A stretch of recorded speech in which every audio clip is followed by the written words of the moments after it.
इस सवाल का कोई एक जवाब नहीं है कि हिंदू धर्म कब शुरू हुआ था या इसके संस्थापक या प्रचारक कौन थे। लेकिन जिस हिंदू धर्म की वो बात पूरी दुनिया के सामने कर रहे थे वो आज के हिंदुत्व से बहुत अलग।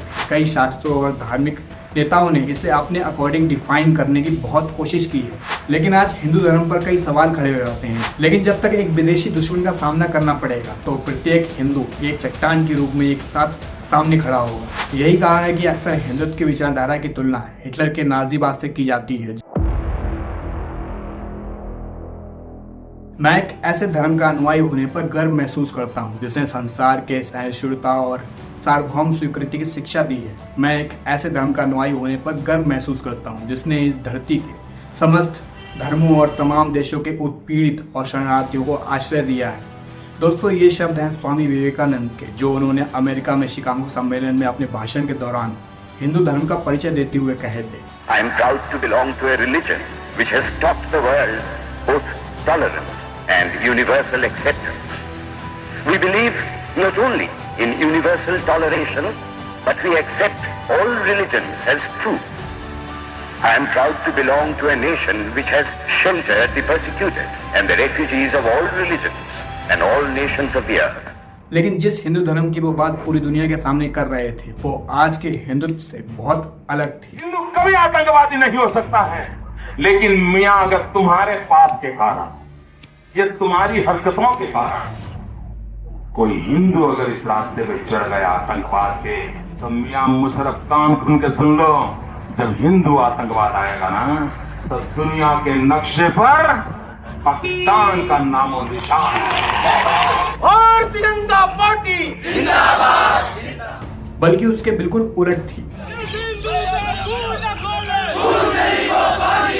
वैसी कितनी अजीब बात है कि आज भी भारत हिंदू धर्म और हिंदुत्व की उसी विचारधारा से पीड़ित है जिसकी चर्चा स्वामी विवेकानंद ने आज से लगभग 130 साल पहले की थी। दोस्तों, आज जिस माहौल में हम सभी रह रहे हैं हमें आए दिन हिंदुज्म और हिंदुत्व शब्द सुनने को मिलता ही रहता है। हिंदुज्म और हिंदुत्व को समझने के लिए सबसे पहले हिंदू शब्द को समझना बहुत जरूरी हो जाता है। कई शास्त्रों और धार्मिक नेताओं ने इसे अपने अकॉर्डिंग डिफाइन करने की बहुत कोशिश की है, जैसे लोकमान्य बाल गंगाधर तिलक, महर्षि अरविंदो, विनायक दामोदर सावरकर, बिपिन चंद्रपाल और स्वामी विवेकानंद जैसे महान व्यक्ति इसमें शामिल हैं, जिन्होंने हिंदू होने पर अपने विचार व्यक्त किए थे। और कहीं ना कहीं आज भी इस पर शोध जारी है कि दुनिया के सबसे पुरानी संस्कृतियों में से एक सनातन सभ्यता से जन्मे हिंदू धर्म को आखिर किस तरह परिभाषित किया जाए। लेकिन आज हिंदू धर्म पर कई सवाल खड़े हो जाते हैं, क्योंकि आज भारत में बढ़ती गरीबी, बेरोजगारी, महंगी शिक्षा, आधुनिक जिंदगी पर चर्चा होने की वजह भारतीय राजनीति में बेवजह हिंदू धर्म और हिंदुत्व पर होने लगती है। एक बढ़ते हुए देश की राजनीति में होने वाली ये चर्चाएं उसे बहुत पीछे ले जाती हैं, लेकिन फिर भी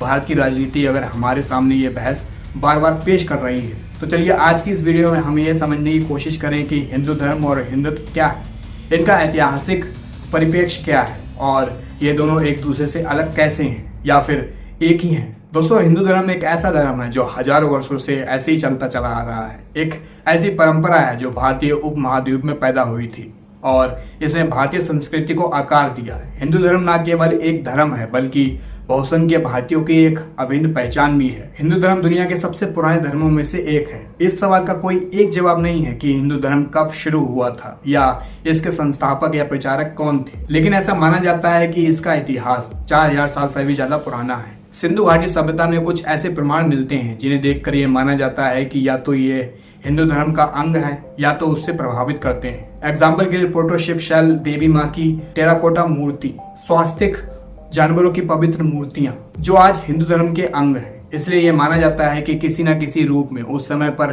हिंदू धर्म अस्तित्व में था। इतिहासकार ऐसा मानते हैं कि हिंदू धर्म की शुरुआत वैदिक संस्कृति से शुरू होती है और ऐसा इसलिए है क्योंकि उसी समय पर हिंदुओं के पवित्र ग्रंथ वेदों की उत्पत्ति हुई थी। ऐसे में हिंदू धर्म का पहला साहित्यिक प्रमाण हमें वैदिक काल में मिलता है। इसके साथ ही संस्कृत लैंग्वेज विशेष रूप से हिंदू धर्म के विकास से संबंधित है, जिसने हिंदू धर्म की विश्वास प्रणाली को फैलाने में महत्वपूर्ण भूमिका निभाई थी। और ऐसा माना जाता है कि प्रोटो इंडो आर्यन और प्रोटो इंडो यूरोपीय भाषाओं का विकास संस्कृत से ही हुआ था। मगर ऐसा माना जाता है कि हिंदू शब्द उत्तरी भारत से सिंधु नदी से लाया गया था। एंशिएंट पीरियड में इस नदी को सिंधु नदी के नाम से जाना जाता था। लेकिन फारस ने जब भारत में प्रवेश किया तो उन्होंने इसे हिंदू कहा और इसकी जमीन को हिंदुस्तान कहा। इसके बाद यहाँ रहने वाले लोगों को हिंदू कहा जाने लगा। इसी तरह हिंदू शब्द 6वीं शताब्दी ईसा पूर्व में एक सांस्कृतिक संप्रदाय के बजाय एक भौगोलिक इलाके का जिक्र करते हुए अस्तित्व में आया था।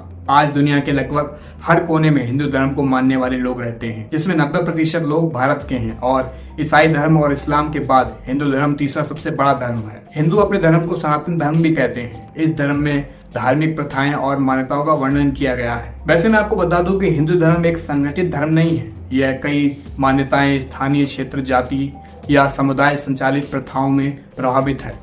कर्म की अवधारणा के अलावा आत्मा की अवधारणा, पुनर्जन्म की अवधारणा और मोक्ष हिंदू धर्म की केंद्रीय विश्वास प्रणाली का हिस्सा है। हिंदू धर्म में आत्मा की अवधारणा के अनुसार सभी जीवित प्राणियों में आत्मा होती है जो भगवान का एक रूप है।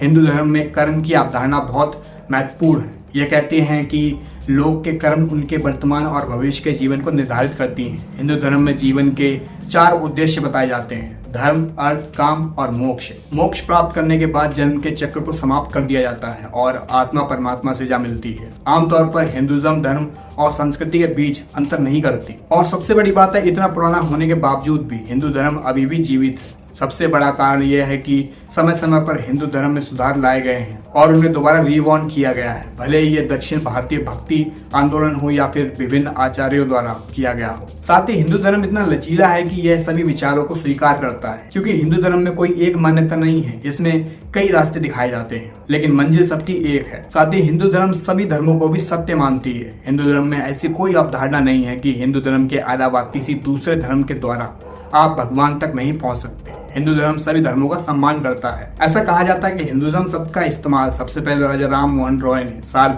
1816 से 17 के बीच में किया था। इसके बाद 1830 के आसपास ब्रिटिश एम्पायर का विरोध करने और दूसरे धार्मिक समूहों से खुद को अलग दिखाने के लिए भारत के एक संप्रदाय ने खुद को मुखर रूप से हिंदू और हिंदू धर्म को अपना धर्म कहना शुरू कर दिया था। ये वो समय था जब हिंदू अपनी पहचान के लिए अपने धर्म की अंतर आत्मा को खोज रहे थे। वहीं कुछ लोग हिंदुत्व की बात कर रहे थे, लेकिन अगर हिंदुत्व शब्द का उद्गम देखा जाए तो ये शताब्दी पुराना भी नहीं है, क्योंकि वीर सावरकर को हिंदुत्व विचारधारा का जनक कहा जाता है। लेकिन देश के इतिहास से जुड़े पन्नों में झांकने पर तस्वीर पूरी तरह से साफ नजर आती है। इतिहास के पन्नों में हिंदुत्व की विचारधारा की जड़ें बंगाल से जुड़ी हुई हैं। इन जड़ों पर बारीक नजर डालने पर पता चलता है कि सावरकर के होश संभालने से पहले ही बंगाल ने हिंदुत्व की विरासत को सहेजना शुरू कर दिया था। भारत माता, वंदे मातरम जैसे शब्दों को पश्चिम बंगाल की धरती पर ही मूर्त रूप दिया गया था। और ये कहना गलत भी नहीं होगा कि सावरकर तो बाद में आए थे। हिंदुत्व का इतिहास पश्चिम बंगाल से ही शुरू होता है। अगर कम शब्दों में कहें तो हिंदुओं के सामाजिक सुधार को लेकर 18वीं शताब्दी के दौरान जो आंदोलन शुरू हुआ था,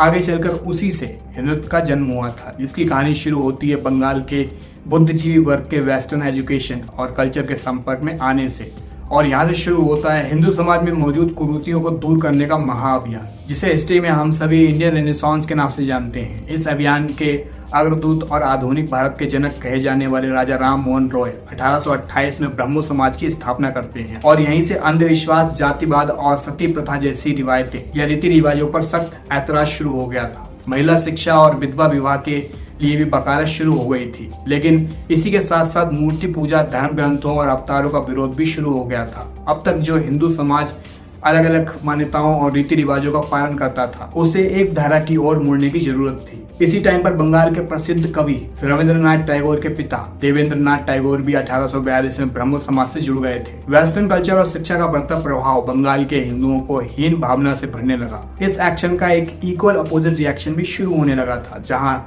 हिंदू सभ्यता और संस्कारों पर लगातार सवाल उठने से हिंदुत्व की रक्षा की विचारधारा भी पनपने लगी थी। इसी सब के बीच 1892 की किताब हिंदुत्व प्रकाशित हुई। हिंदुत्व शब्द का सबसे पहले इस्तेमाल इसी किताब में हुआ था। यह किताब हिंदुओं को जागृत करने के उद्देश्य से लिखी गई थी। हिंदू जागरण के अभियान की शुरुआत तो विलायती शिक्षा और संस्कृति के बढ़ते प्रभाव के कारण हुई थी, लेकिन धीरे धीरे उसने ब्रिटिश हुकूमत के खिलाफ हिंदू राष्ट्रवाद की शक्ल ले ली थी। उसकी मूलभूत भावना यह थी कि हिंदू कमजोर नहीं है और उन्हें दबाया नहीं जा सकता। और कुछ इस तरह से बंगाल में हिंदुओं के ध्रुवीकरण का सिलसिला शुरू हो गया था। और आगे चलकर 1905 में बंगाल का हिंदू मुस्लिम आबादी के लिहाज से विभाजन कर दिया गया। इसके साथ ही 1906 में मुस्लिम लीग की स्थापना के साथ ही इसके काउंटर मेजर के रूप में बंगाल में हिंदुत्व के नाम पर लोगों को इकट्ठा करने वाले लोगों की संख्या बहुत ज्यादा बढ़ गई थी। इस दौरान बने संगठनों में मुस्लिमों की एंट्री पर बैन था। तो आइए अब हम समझते हैं कि विनायक दामोदर सावरकर को हिंदुत्व विचारधारा के लिए आज की पॉलिटिकल पार्टीज क्यों बोलती हैं।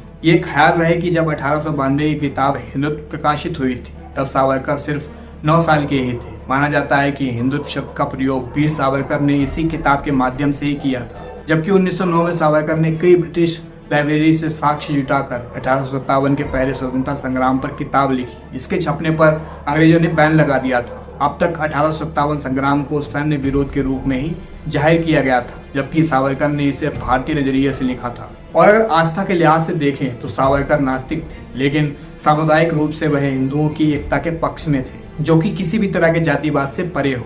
तो उनकी गतिविधियां और संगठनात्मक अभियान पहले ब्रिटिश राज के विरोध से शुरू होते हैं, जो आगे चलकर इस्लामिक कट्टरपंथ के विरुद्ध केंद्रित हो जाते हैं। उनके विचारों को राष्ट्रीय स्वयं सेवा संघ के भीतर काफी मान्यता मिली। यही वजह है कि आज हिंदुत्व को सावरकर से जोड़ दिया जाता है। वीर सावरकर ने अपनी किताब एसेंशियल्स ऑफ हिंदुत्व में यह साफ तौर पर कहा है कि हिंदू धर्म और हिंदुत्व एक दूसरे से अलग है, क्योंकि उन्होंने हिंदुत्व को एक पॉलिटिकल आइडियोलॉजी कहा था। और खुद हिंदुत्व भी हिंदू धर्म के रीति रिवाजों और धार्मिक सिद्धांतों से नहीं जोड़ता। इसका संबंध केवल हिंदू पहचान की राजनीतिक एकता से है। जिस वक्त शब्द को गढ़ा गया था उस दौरान उनकी दृष्टि यह थी कि जब हिंदुत्व हिंदू समाज पर हावी हो जाएगा तो राजपूत और मराठा और तमिल और बिहारी और अन्य आंतरिक मामलों में एक दूसरे के साथ प्रतिस्पर्धा करेंगे। लेकिन जब तक एक विदेशी दुश्मन का सामना करना पड़ेगा तो प्रत्येक हिंदू एक चट्टान के रूप में एक साथ सामने खड़ा होगा। दोस्तों, हिंदुत्व शब्द का फर्स्ट रेफरेंस सुप्रीम कोर्ट ने अपने फैसले 1994 के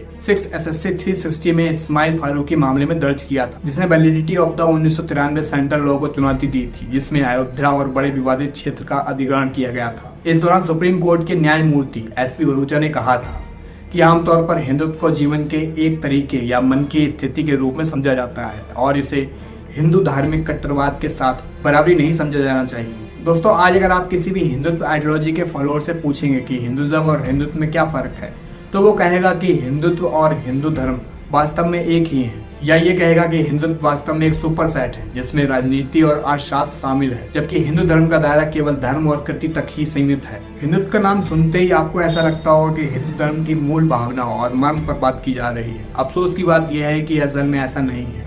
पॉलिटिकल एक्सपर्ट्स कहते हैं कि हिंदुत्व हिंदू धर्म से बिल्कुल अलग विचारधारा है। अगर हम हिंदुत्व की वही परिभाषा देखें जो सावरकर ने दी थी, तो उसमें कॉमन नेशन, कॉमन रेस और कॉमन कल्चर की बात की जाती है। जाहिर है यहाँ पर हिंदुओं को जियोग्राफिकली कल्चर और एथिन ग्रुप में एकदम अलग रूप से एकत्रित करने का है और हिंदू नेशनलिज्म को बढ़ावा देने का भाव है, जिसके चलते सावरकर ने भारत में जन्मे बुद्धिस्ट, सिख, जैन को हिंदुज्म की शाखा माना था, लेकिन इस्लाम और क्रिश्चियनिटी को इससे बाहर कहा था। यही कारण है कि अक्सर हिंदुत्व की विचारधारा की तुलना हिटलर के नाजीवाद से की जाती है, जहाँ एकीकरण के नाम पर एक वर्ग विशेष की पहचान को देश की पहचान के साथ जोड़ने की कोशिश की जाती है। हालांकि हिंदुत्व शब्द अपने आप में गलत नहीं है और इसे हिंदुज्म का एक एक्सटेंशन ही माना जाता है। ठीक वैसे ही जैसे 1996 के रमेश यशवंत प्रभु के केस में सुप्रीम कोर्ट जज जस्टिस JS वर्मा ने माना था कि आमतौर पर हिंदुत्व को एक जीवन शैली या मन की स्थिति के रूप में समझा जा सकता है। इसे हिंदू धर्म के कट्टरवाद के साथ नहीं समझा जा सकता। इस धारणा को आगे बढ़ाना एक गलत फहमी होगा।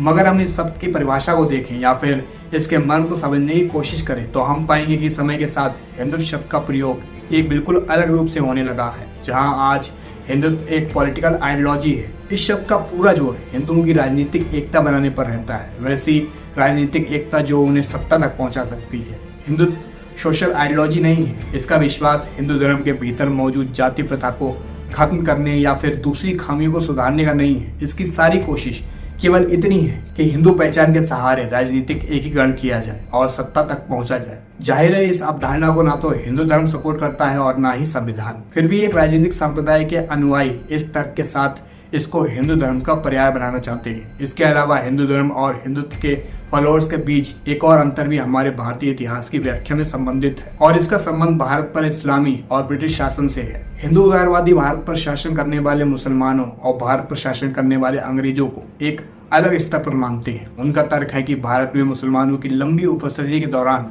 वे अपने निवास के आधार पर भारतीय बन गए थे और इसलिए अंग्रेजों के खिलाफ आजादी का संघर्ष एक साथ किया था, जिसमें दोनों एक साथ लगे हुए थे। हालांकि हिंदुत्व की विचारधारा में विश्वास रखने वाले लोग इसे अलग तरह से देखते हैं। उनके अनुसार भारतीयों की लड़ाई अंग्रेजों से नहीं बल्कि हिंदू और इस्लाम के बीच थी, और आज भी भारत पर 200 साल के ब्रिटिश शासन को इस 1000 साल पुराने संघर्ष से केवल एक अंतराल के रूप में देखा जाता है। वास्तव में हिंदुत्ववादी लोग भारत पर ब्रिटिश शासन को मुस्लिम शासन की तुलना में कुछ हद तक अनुकूल रूप से देखने के लिए इच्छुक है। हिज मेजेस्टी की सरकार को अब हिंदुओं की तरफ मुड़ना चाहिए और उनके समर्थन के साथ काम करना चाहिए।